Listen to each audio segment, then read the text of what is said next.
Some decisions the judicial system makes are shocking, and it's not always clear how they are made. A skilled lawyer can manipulate the facts so well that even the jurors can't tell the difference between right and wrong. Candy Lynn Wheeler was born on November 15, 1949. She grew up in a military family, frequently moving to different places during her childhood. From an early age, her loved ones called her Candy. Those who knew her described her as a very charismatic person. At 20, she met a man named Pat Montgomery. The two met at work. Both were employed by a company that produced tools and equipment in the 1970s. Pat worked as an engineer, and Candy was a secretary. Pat was responsible, hardworking, and had a decent salary. It seemed like he could provide stability and comfort for both of them, turning their dreams into reality. However, at first, their relationship didn't take off. Candy didn't find Pat physically attractive, and he seemed rather reserved. Things changed when she learned how much he earned. Rumors from friends and family gave her a different view of Pat's potential. She decided to give him a chance. Other witnesses of their relationship stated that from the start, their connection was based on real love. In 1977, they decided to marry, and a few months later, they moved to a small town in Wiley, Texas, with a population of just 3,000 people at the time. It was a quiet, provincial town with a low crime rate, a perfect place for a peaceful family life. Candy Montgomery was seen as a loving wife and mother, living a perfect suburban life with her husband Pat and their two children in their new home. She became well known as a typical American housewife, active in social life, attending church, and even singing in the local choir. She was also a member of the parent committee and quickly gained the respect of the local community. Despite the outward appearance of an ideal life, some close to the couple thought Candy had grown unhappy in her marriage. Her friends knew that the spark the couple once had seemed to be gone, and her family life was no longer as smooth as it had been in the early stages of their relationship. Though their life seemed perfect to outsiders, the couple's relationship started showing signs of strain. While Pat seemed to provide a stable life, Candy began to grow restless. Her interest in the daily routine waned, and she started seeking excitement elsewhere. She eventually decided to have an affair, and this choice would lead to disaster. Candy had her best friend Betty, and she became attracted to her husband, Alan Gore. The two met during social events in town, and unlike her relationship with Pat, Candy immediately found Alan appealing. Betty had met Alan during college, where she worked as a teaching assistant. Though Betty's family had initially disapproved of Alan, the two fell in love and married. Alan was a hard-working, devoted family man, but he often had to travel for work. Betty, who hated these separations, became increasingly anxious and possessive of her husband. In time, Betty's behavior became more obsessive. She began calling Alan's boss, asking him not to send Alan on business trips. Eventually, this escalated, and Betty started regularly contacting Alan's manager during his work travels. Her behavior led many to believe she was suffering from depression, and she started to avoid herself from others. During this time, Candy became closer to Alan. They eventually found themselves deeply attracted to each other, and after a volleyball game in October 1978, Candy expressed her feelings to Alan. The affair quickly began. They set strict boundaries to keep their relationship's physical and emotional distance minimal. Their affair continued for nearly a year, during which both of them maintained their marriages. But over time, Candy began to grow emotionally attached to Alan, and Alan too started to feel conflicted.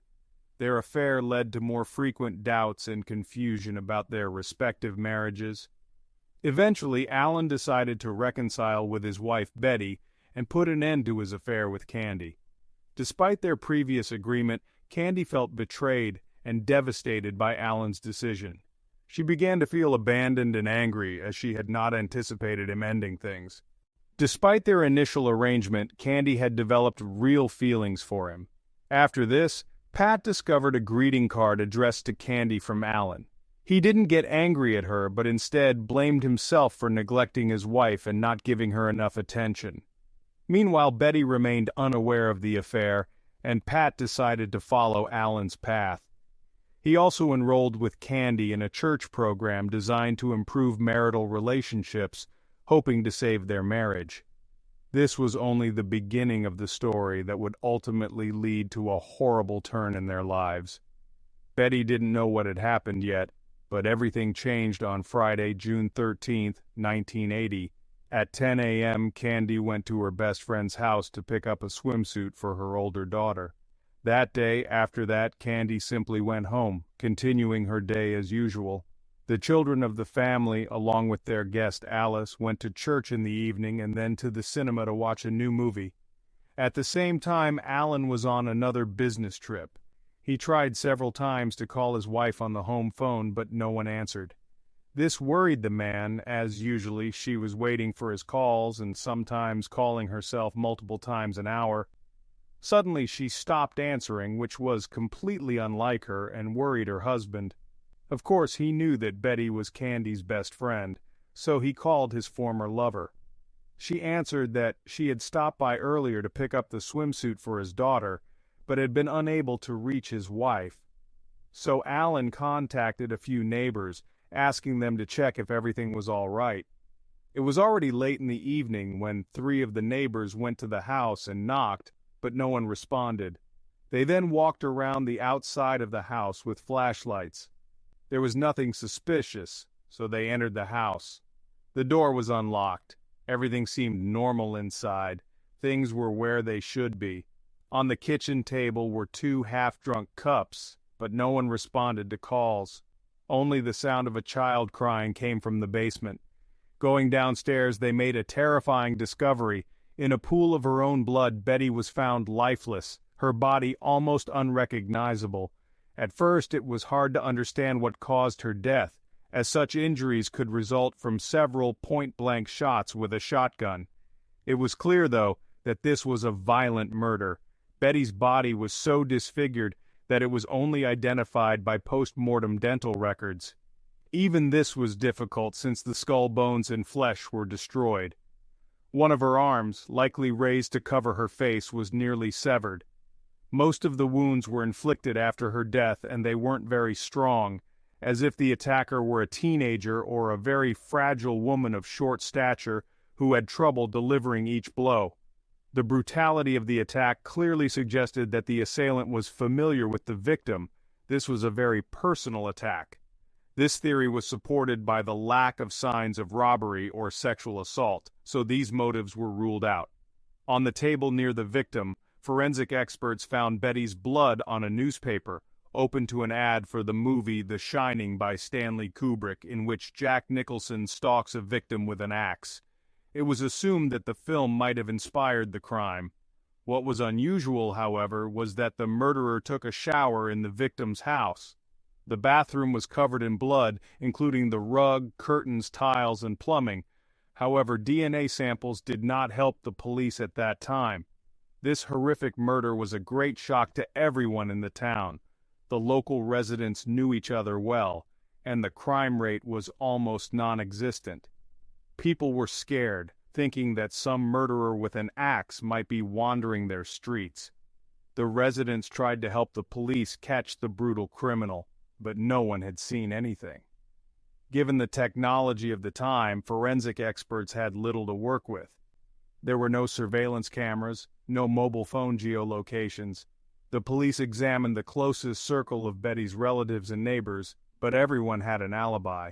Upon learning of the tragedy, Alan immediately called Candy, knowing that his older daughter was staying at her house. He asked if the child was all right and shared about what had happened to his wife. The former lover behaved very calmly. She seemed just as shocked by the brutality of the murder as Alan.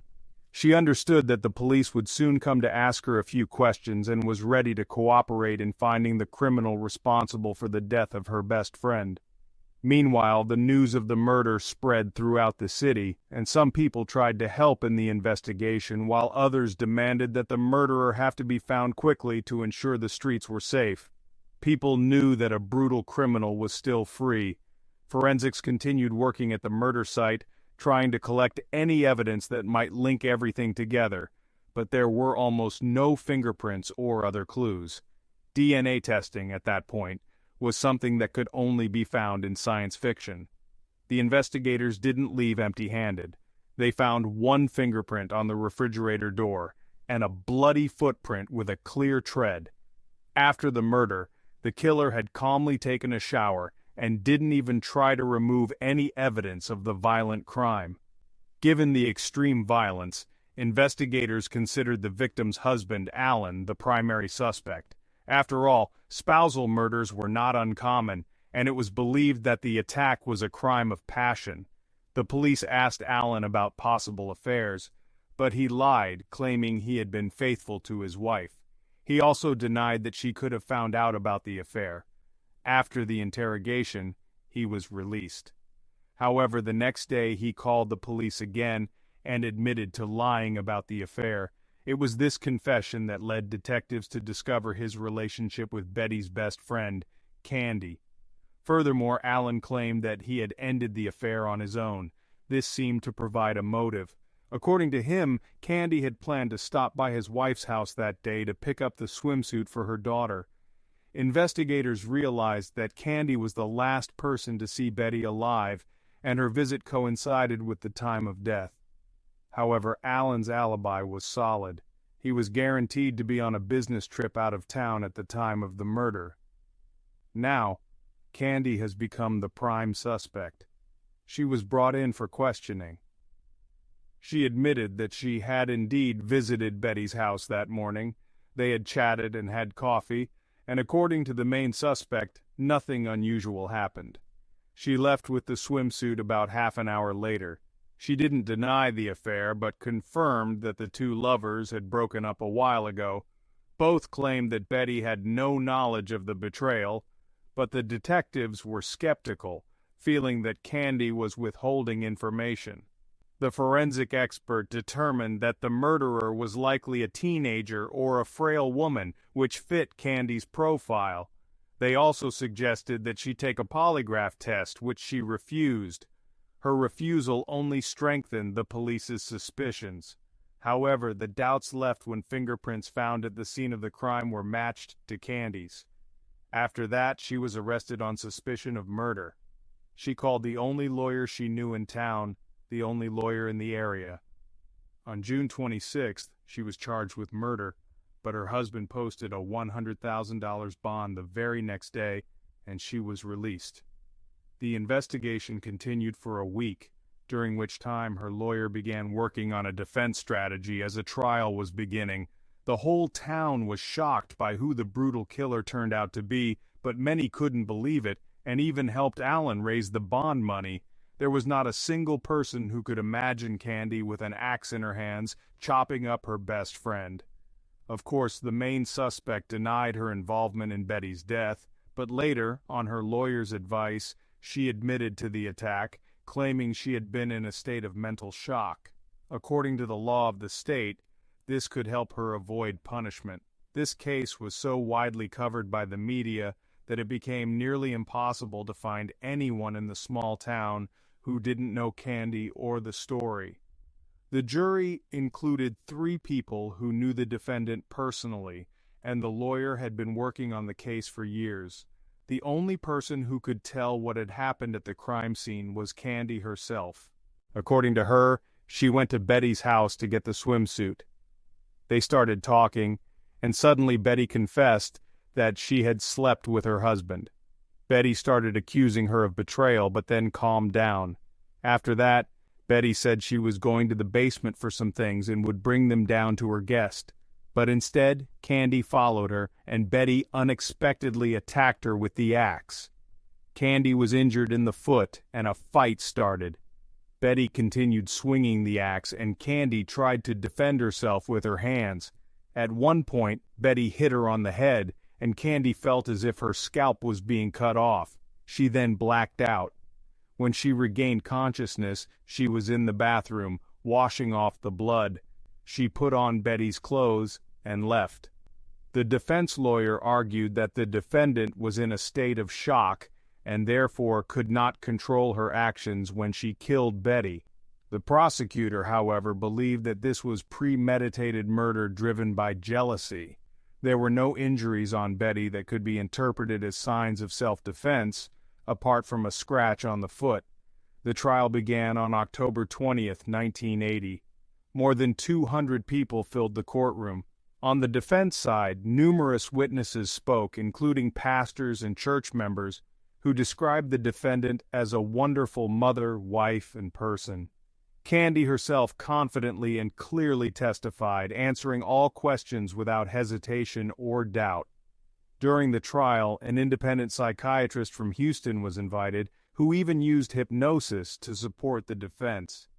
The psychiatrist tried to prove that the defendant, due to the attack by Betty, had experienced a dissociative reaction and that she had fallen into an unconscious state of rage because of the trauma.